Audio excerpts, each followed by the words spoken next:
Hi, I'm Steve Jones, and I'm going to tell you who invented the ruler. Well, which ruler is the question.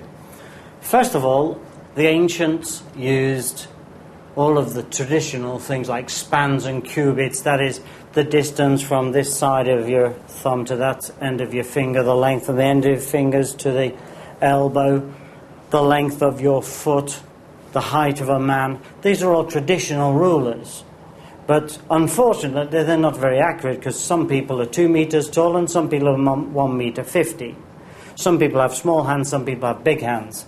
So, typically, the French Assembly decided in 1791, over 200 years ago, that they would define distance absolutely, and they called it a meter, and it was 1/10,000,000th of the distance from the pole to the equator on a line running through Paris.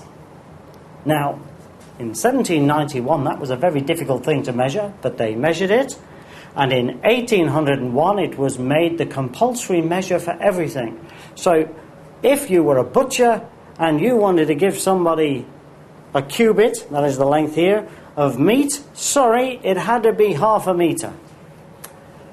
This measure continued. There was a standard meter kept in a very special place in Paris for 200 years. But it wasn't very practical, so eventually they redefined it in terms of the wavelength of light. But even that was then superseded by the present definition, which came in October 1983, which is the distance travelled by light in vacuo, that is, when there's no air or anything else, in 1 divided by 299,792,458 seconds. That's 1/299,792,458th of a second. That's a long time.